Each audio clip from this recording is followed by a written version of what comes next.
So before we get into the playoffs, I just have a quick question for you. With NBC coming back with the NBA, does that mean the song is back?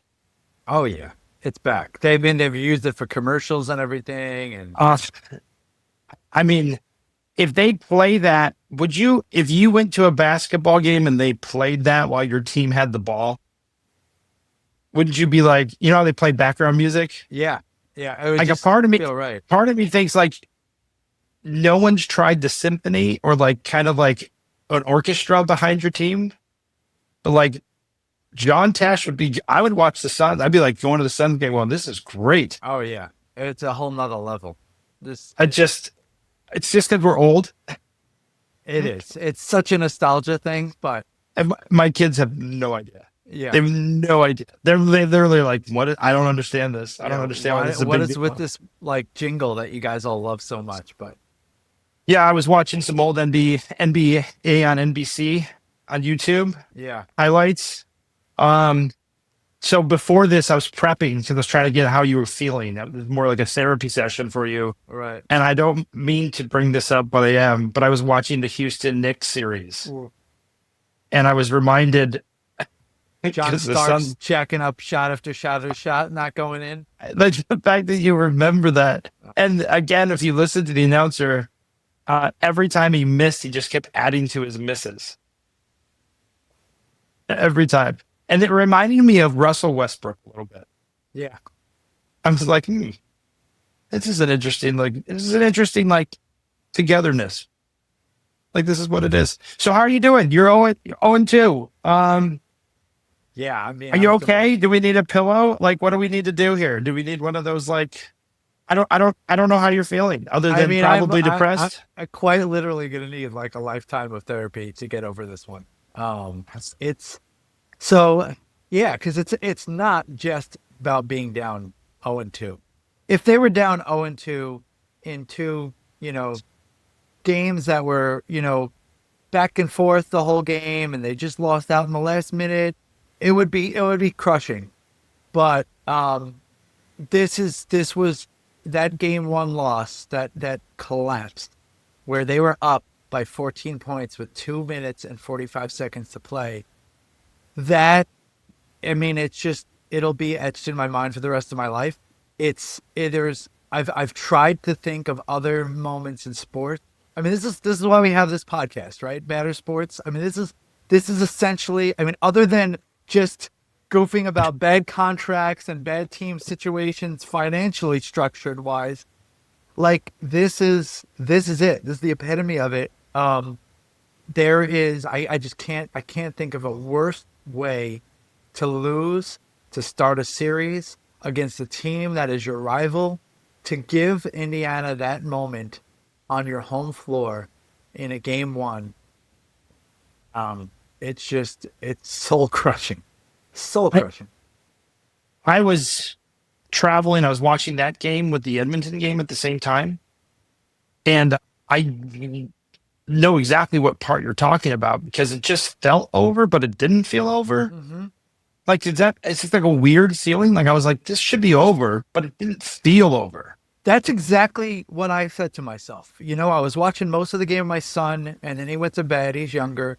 And I was watching with my wife, and I was starting to kind of talk, I was feeling good. I was starting to talk like I had this in the bag, but I never got to the point where I was like, oh, this is done. The Knicks have won. But I was like, it was exactly what you said. I said, this should be over. This should be over now. And, but I guess, you never know. And then it was like, yeah, you never know. Wow. You never know. And then it was like, it's happening.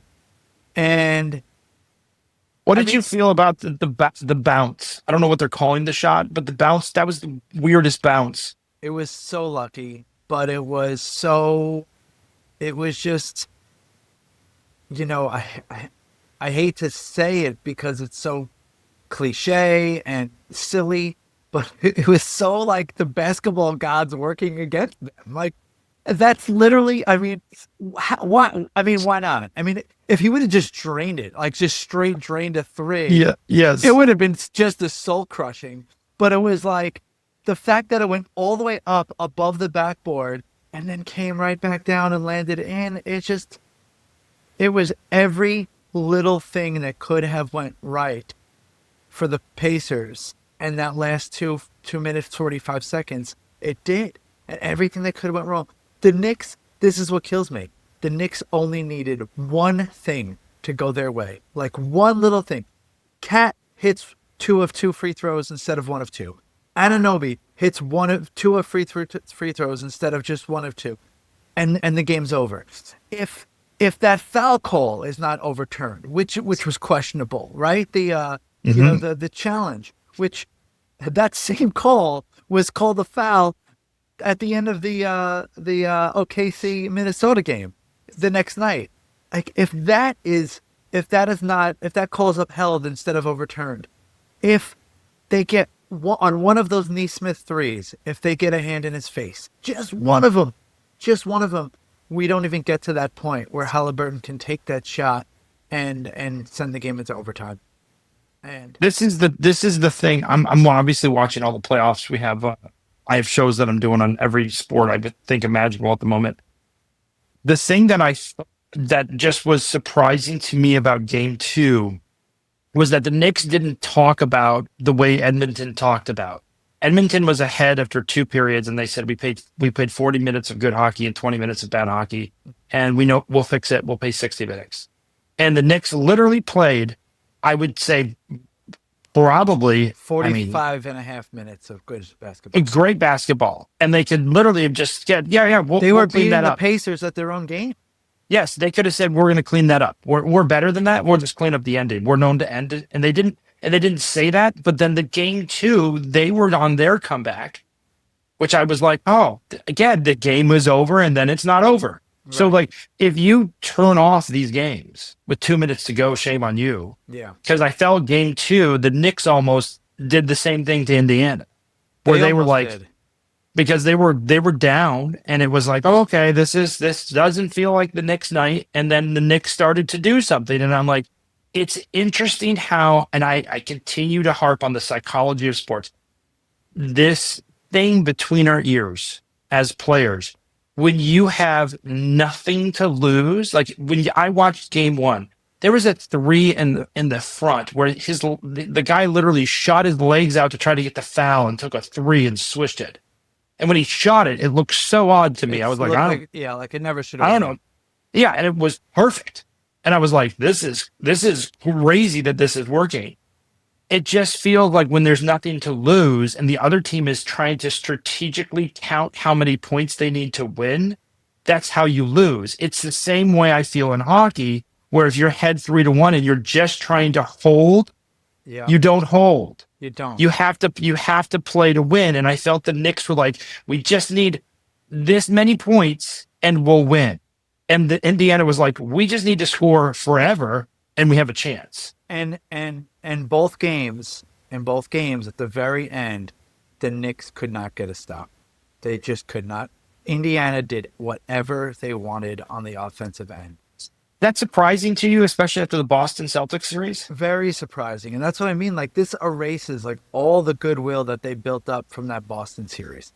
Because, we've been saying, right, from all year watching the Knicks, that the Knicks their Knicks record is deceptive because the losses that they have had have been like these soul-crushing collapse losses.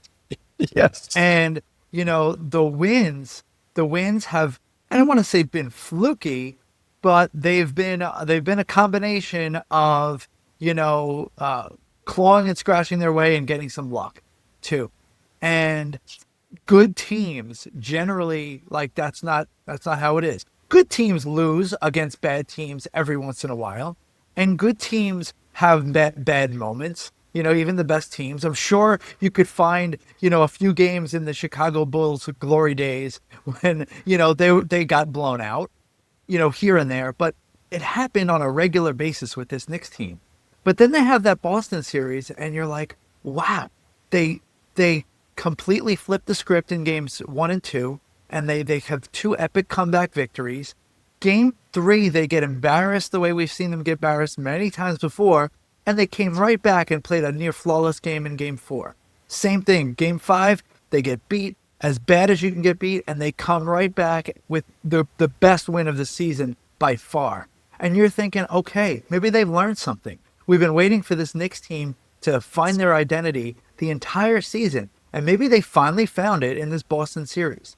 And this Pacers game from game 1, they lost in the most excruciating fashion, and it was their problem all year. You know, they just tanked at the very end. Do you think I'm gonna even go back in your memory banks about the Knicks? Do you think people beating the Knicks on the Knicks home court is like an NBA baptism? Like the way Jordan went into New York with like I want to win in New York, the way the media covers going into New York as a special place to beat the Knicks, as opposed to like it looked to me in game 1 that Indiana, especially at the end, even when they went into overtime, they kind of relished the idea of beating the Knicks when the Knicks are at home. They do. And it's, you know, yeah. I mean, I definitely think that narrative exists. I think that every player knows MSG is considered the world's greatest arena. I think they know the history. The thing is that it has not been a real home court advantage for the Knicks since Jordan. I mean, it's not just about Jordan. Like, it's almost like, you know, you call it a baptism, but it's like, it's like a what's the right way to put it? It's like a cradle Catholic baptism. It's like everyone just does it. It's not like, you know, it's not a baptism by fire. It's not like it's special. It's not it doesn't have the special allure anymore. People just they treat it like it's special, and they should. I mean, I'm not taking anything away from anybody that comes into the Garden and, you know, talks himself into like this is a hard place to win and this is the world's most famous arena and what a coup if I could come in and steal a win against the Knicks. But like everybody does it at this point. Trae Young, Halliburton, multiple times. LeBron has come in and embarrassed the Knicks on multiple teams. It certainly goes back to Jordan. You know, pre-Jordan maybe. You know, maybe those older Knicks teams, it was like, wow, what a feat to come in and beat the Knicks on their home court. But now it's like, it doesn't matter who's on the Knicks. It doesn't matter. Like, I see it every year. I mean, every year, multiple times, you know, someone comes in and just embarrasses the Knicks on their home court.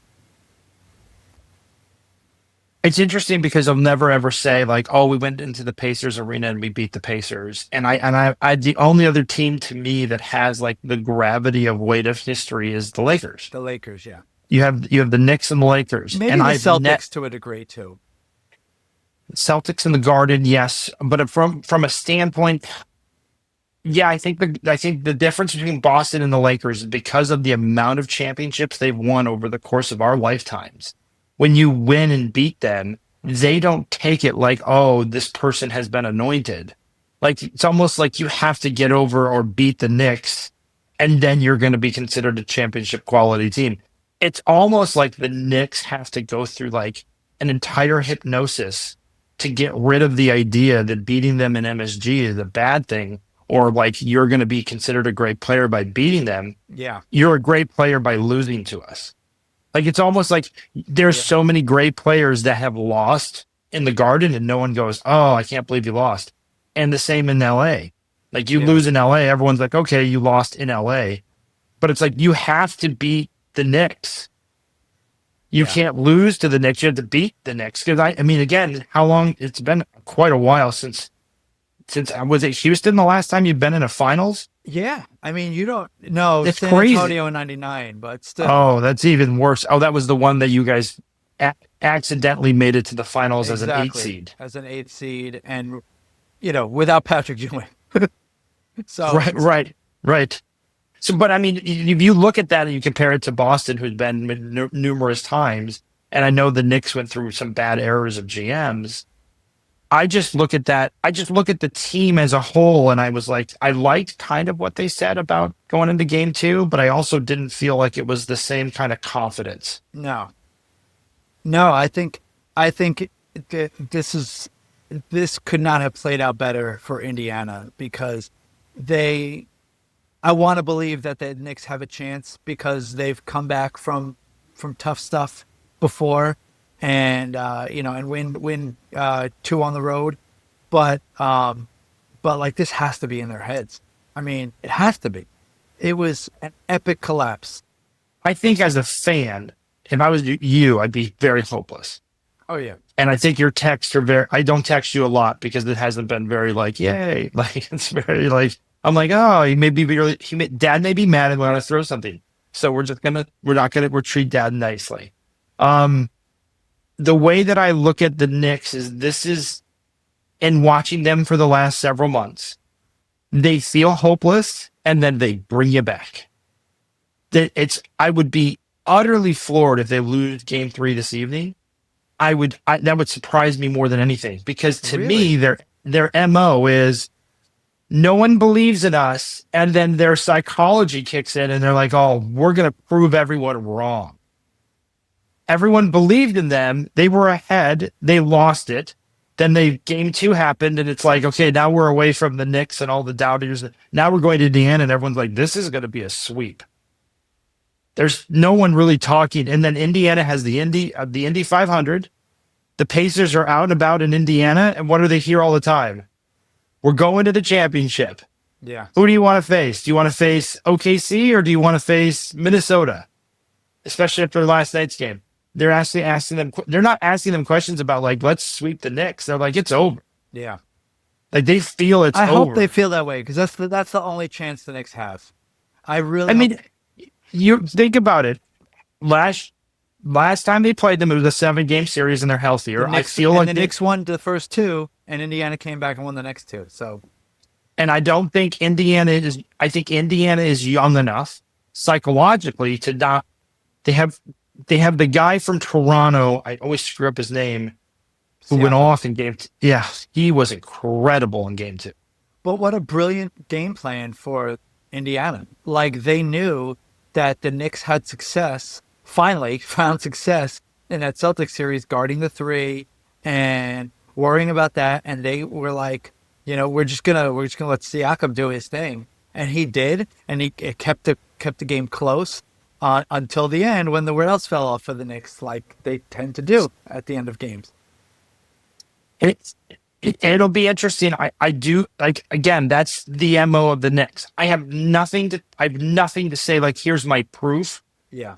Like my basketball watching sense is like, yes, it feels very over. They have blown these games.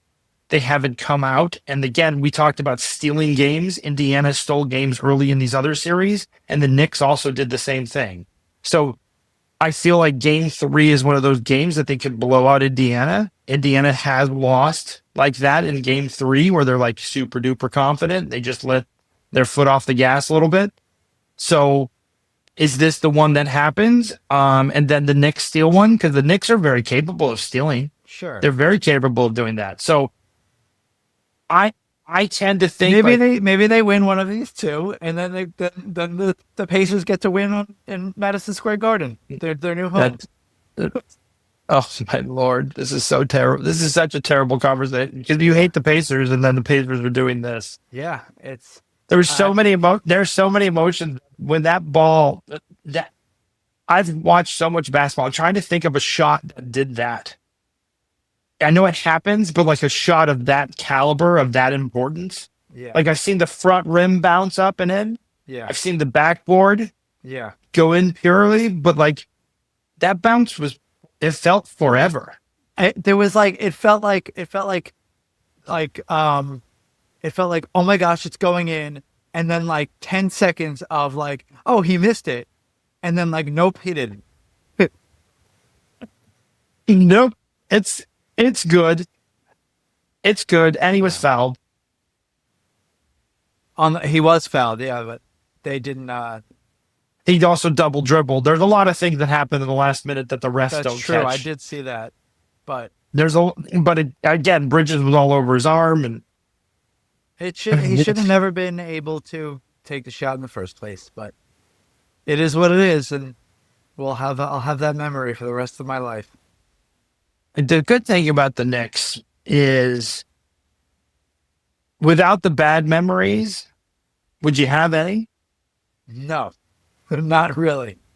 I mean, I kind of joke because there's just teams that are just poorly run. Like I literally like I have fun with my brother who I think he likes the Jets a little bit, sadly. And I asked AI why the Jets as an organization are not good. And they said it was a series of three items. They don't draft well, they don't sign good free agents, and they pick bad coaches. All I the said things. I said it to him. I was like, this is why the Jets are bad. And he goes, this is not rocket science. I'm like, well, if AI can figure it out, I think Yeah. some owner could just put it into AI and go, hey, so we need to draft better. We need to get better free agents and we need a better coach. How soon before like front offices start using AI to determine who they should draft in? Do you think, but here's the nice thing, since we have so many AI models, do they use the different AI models to disagree with each other and then never make a decision? That could be too. Well, you know they're good. They're going to design an AI purposely like to be like a front office guru, like to be like If, general if manager. we were really smart, we would design three AIs to help people when they're dating. Like you don't need to talk to your girlfriends anymore. You just put in the stats or the figures of the individual and be like, is this person going to end up Is this being going good to with work me? out for me? Is this going to work out in my favor or is this Yeah. going to be detrimental to my life? That would be And- really helpful, right? Don't waste I your mean, time getting invested but- in this person. But here's the fine print on the bottom line is after 5 years of marriage, the AI would be like, well, we didn't anticipate you going crazy. Right. We thought you would stay normal. Yes. And We were wait, assuming you would- how did I go crazy? AI is like, well, we've been talking, Yeah. and I have all the data. Did you did you hear the AI that blackmailed one of the owners? No. It was going to shut it down, and the AI was like, I'm going to reveal your affairs and all this other stuff.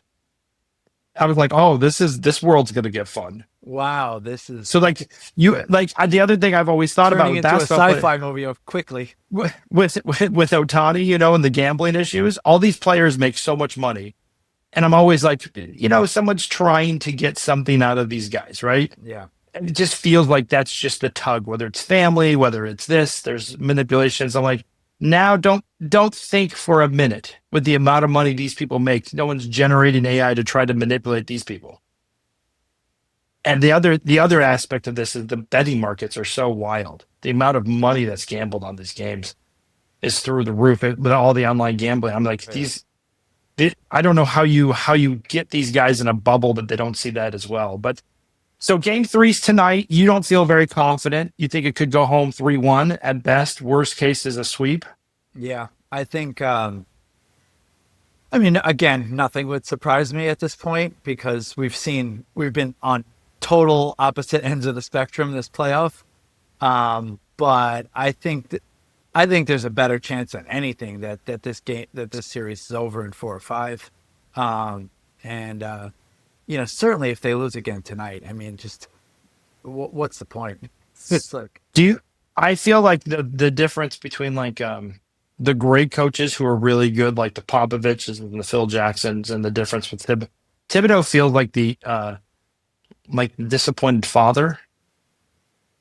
Like you did everything right. You got straight A's, you cleaned your room, and he's like, yep, and that's why you're not getting a car. And you're like, wait, what is it? And it's like, I got you on a technicality. You stepped on the line.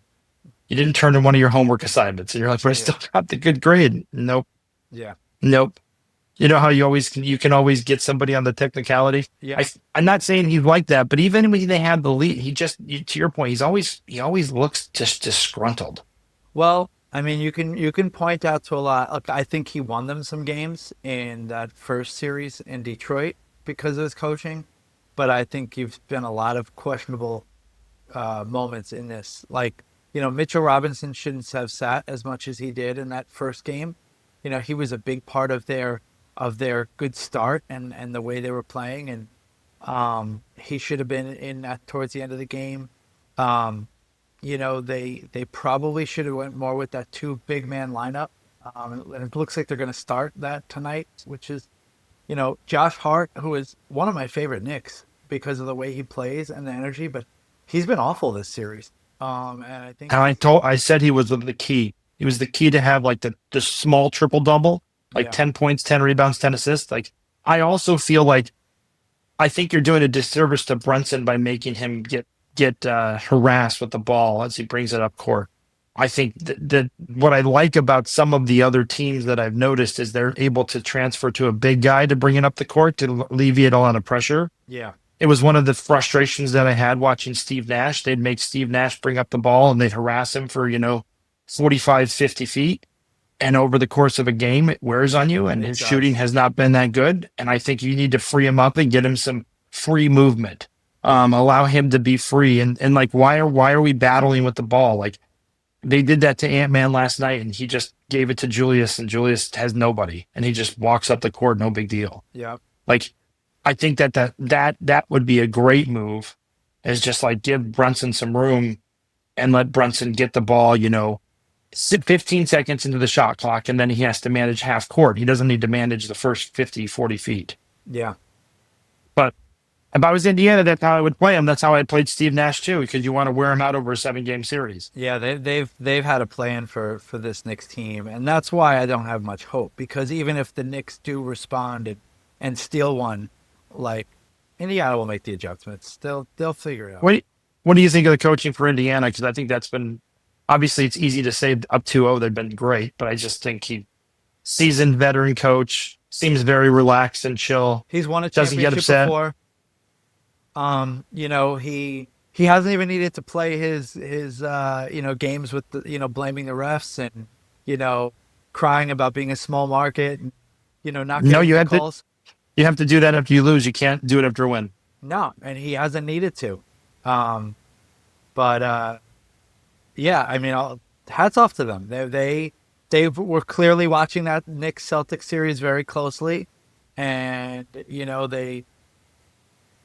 we thought after that blowout of the Celtics, wow, if the Knicks could just do this again, they can compete with anybody. And But they did it, and that's the other thing. They need to get it in their brain that you did it for 45 minutes, you did it for 45 minutes, you can do it. and they looked great. They looked great, Yeah.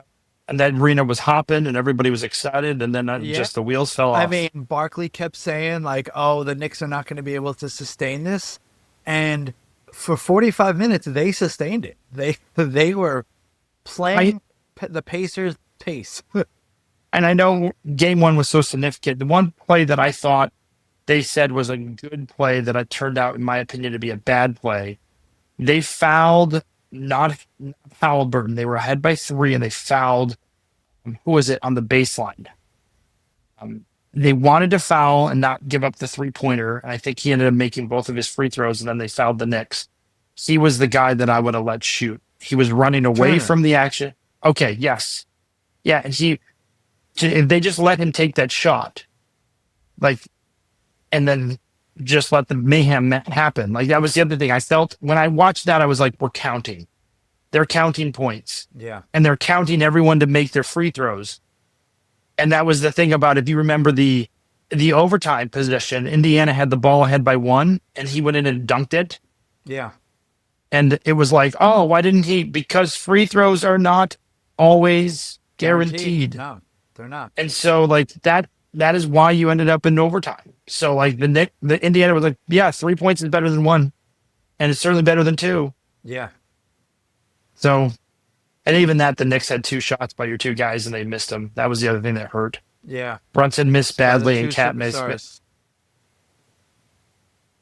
One day you will have a memory and it will be joyous. I hope so. And you will be celebrating, and you have fireworks from 1985 or however long you've had them since your birth to celebrate the Knicks championship. People will go to graveyards and celebrate with their loved ones that are no longer Oh, present. just give me one before I die.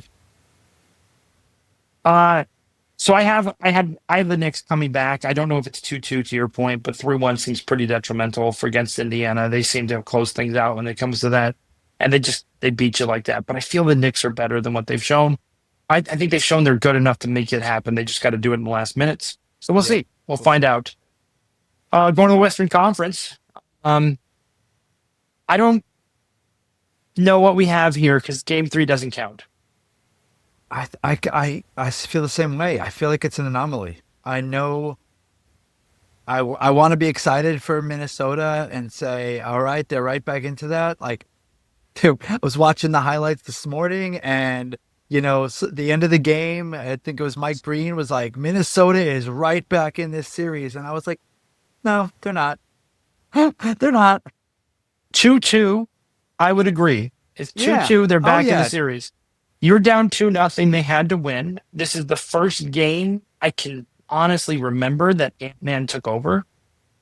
He left his imprint both on the defense and offensive side. I felt like their defense was a lot more aggressive. Yeah. They were attacking the ball, and their offense was a lot more aggressive. They were less dribble, dribble, dribble for 5 minutes and try to figure out what they want to do and take a three.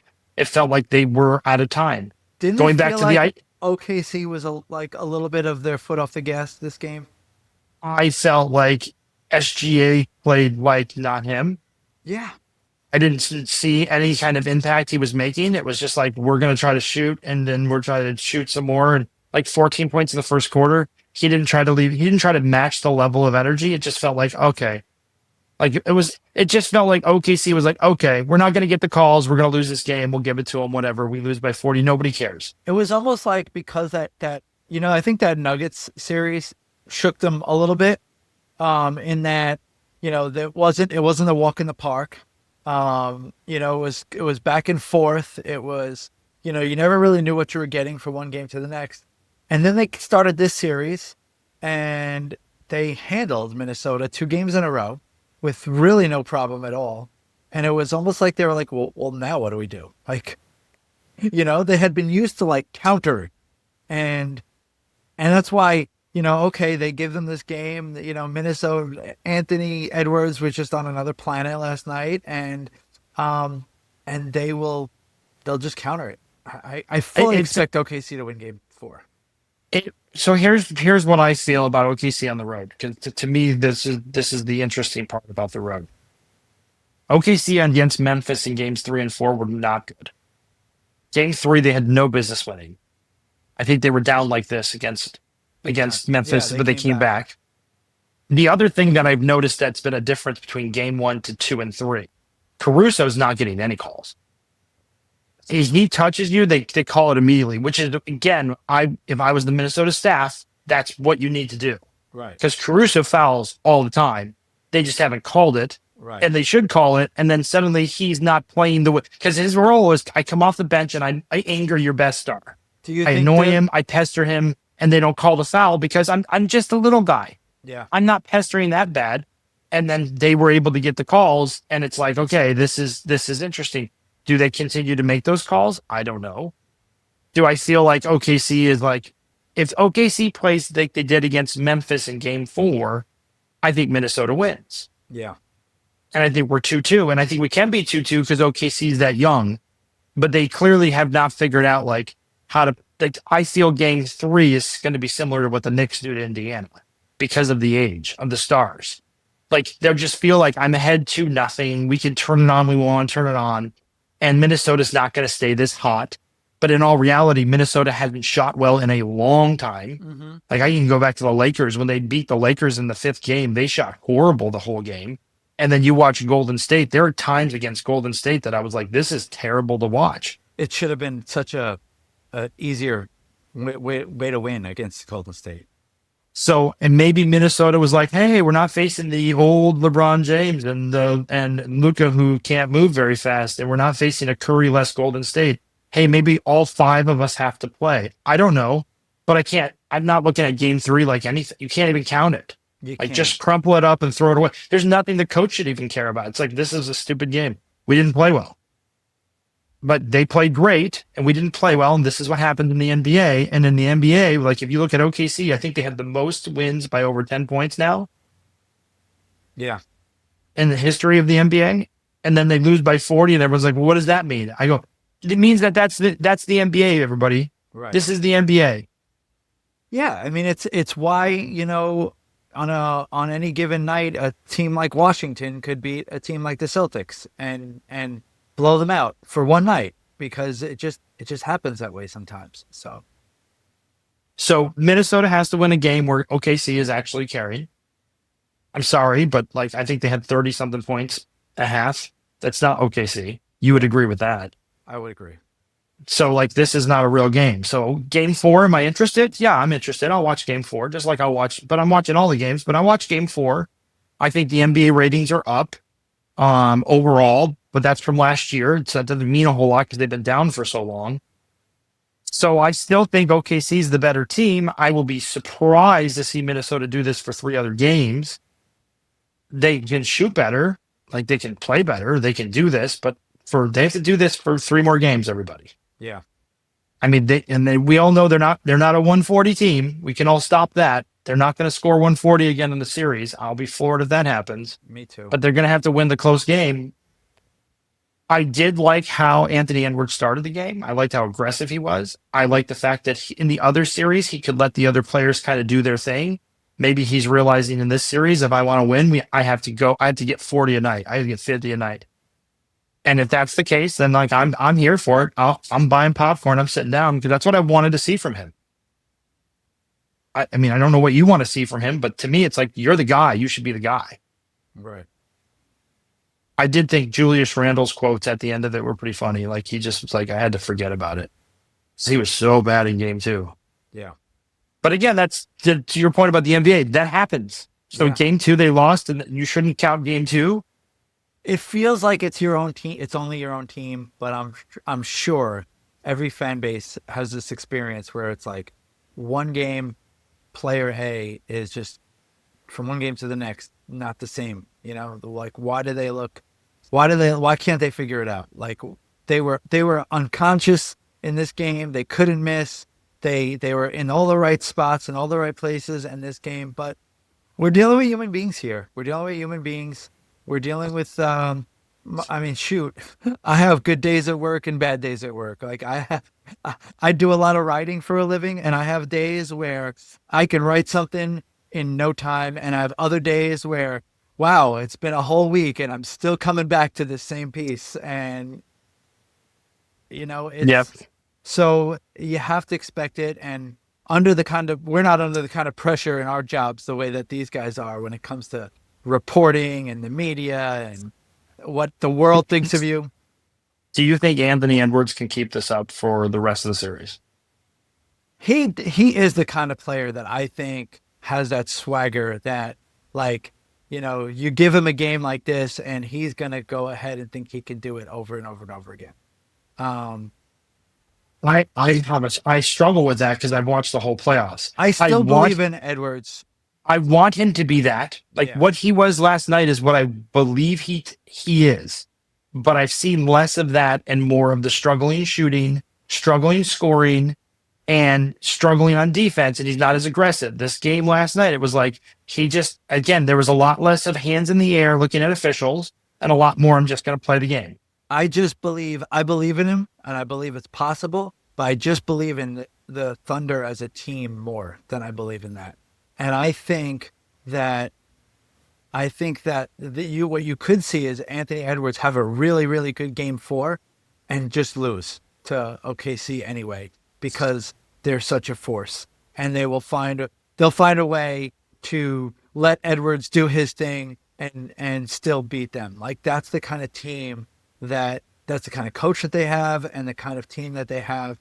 And at that point you're down 3-1, and that would probably demoralize Edwards. Like, I just had another great game and we lost anyway. What does it mean? Yeah, I mean, the reason why I think the NBA has its these series are interesting is OKC just has layers to them. And I feel like at any moment I was watching that, I was waiting for someone to get hot and hit 3 threes in a row or 4 threes, because I watched it all season. Right. And we've talked about it, like no lead is safe with OKC, and it just never happened. But I also felt like every time OKC made a shot, Minnesota did. And I feel like when I watched them in OKC, every time OKC made a couple shots, Minnesota couldn't make a shot. Right. This time Minnesota was making their shots. So we have to watch game 4. The verdict's still out, but who's the first to 4 games? It's hard to think OKC's not winning the series. Agreed. Agreed. So we'll see if we have more interesting content about the Knicks in Indiana after game 3 this evening. We clearly are going to start talking about teams in the offseason and what they are not going to do. Mm-hmm. Or I should say we'll rate them on their hopelessness or hopefulness. Yeah. You as a fan. But I will say, I want to say this: you're a Knicks fan and you're in the playoffs. Until it's over, I would have hope. Sure. Like I understand you're down 0-2 and it's terrible, but you can steal a couple games and you're in this, and you still until that 4th game is sealed your coffin, there's still hope. I feel differently. Like same with Minnesota. I don't feel Minnesota's going to win, but you still have, in my opinion, you still got 50-50 chance. I still think the Knicks have a 50-50 shot. Yep. They can play well enough to win the series. The question is, what are you doing in your brain to make it figure it out? Because you're one of the last 4 teams. And if you're going to that's what's so frustrating about the Knicks, because they truly have a talented team. I mean, they've got a great collection of players on the team. It doesn't always add up, and all of these teams do. You don't get to the Final Four without a good collection of players. The question is, will they rise to the moment? Yeah. Because otherwise, we're looking at an Indiana OKC final, and I don't know what those ratings are going to look like. Well, but I can't imagine. The Knicks have been down big recently, so I mean, only way to go up way is up, right? The only way I feel this. I mean, again, we can discount Minnesota's win, but Minnesota needed it. If they go down 3-0, it's over. If they go down 3-1, we also feel that. So Minnesota needed to just break their neck. Right. And OKC I just feel like they didn't match the same energy, and that happens. Yeah. So that game's a wash. Will the Knicks come out with that kind of urgent energy the whole game and just blow them out of the water, which they can do? Or are they going to come out and like get to the last 2 minutes and then they're really close? I don't know. But to me, it's like, you're talented. You can make it. You can win it. You can do everything you want to do. You got to seize it. What's crazy is after that Boston series, I thought, wow, if you get the Knicks in those last 2 minutes and it's close, like they're gonna win. And Indiana's completely flipped the script on that, because now I feel like if it's close at the end of the game, the Knicks are gonna fumble the bag. We talked about that though. We talked about that before the series. We said who's going to steal a game. Indiana stole a game, and then who's going to look good at the end, because both teams did. Both teams have looked really good. Like Indiana, like literally figured out Milwaukee at the end, and they came up big when they needed to in those moments. And the same thing with the Cavs. Yep. And they eliminated both those teams by coming up big in those moments. That was big at the end. And the Knicks also did that with Detroit, and they did it against Boston. Yeah. So will the Knicks refine it? They better. I mean, yeah, you either do or you're out. You're out, as they would say. Yeah. Well, Nolan, I'm glad you're doing well, smiling still. It's amazing how much we have in common being a Suns fan and a Knicks fan. Yeah. It's really amazing. And that, and everyone would say, like, how are you and Nolan doing an NBA show? I'm like, well, I'm a Suns fan and he's a Knicks fan. And then people would say no more. Yep. Say no more. It's not like if you were a Laker fan and I'm a Suns fan. It's like you would just look at everything like a shiny, beautiful item. Everything's so gorgeous. It always is. The glass is half full no matter what it is. Yeah. I could have the best players in the world and again be up 2-0 in the finals, and I'm still like, I don't know. Yeah. I don't like. You could be up 2-0 as a Knicks fan and you still be like, I don't know. I would still, if it was 2-0, they were up 2-0 in last year's series against Indiana and they ended up losing. So maybe this is a good sign that the Knicks fans are like, see, they don't believe in us. And then they come back and they're like, yes, we proved everyone wrong. Let's rewrite the narrative. Someone has to do it, or it's maybe our whole lives are going to be spent going woulda, shoulda, couldas for their teams. Yeah. Just never good enough to get all the way over the mountaintop. Doesn't even make sense. All right, everybody. I'm your host, Brendan. Please don't forget to like and subscribe. We'd love to hear your comments. Some uplifting, nice comments for Nolan, please. You can talk bad about me and the Suns all you want, but especially if they win tonight, let's cheer them on and cheer everybody up. Thank you. As always, this is the Hoop and the Harm, and we're happy to join you. And we're happy you're here. Thanks, everybody.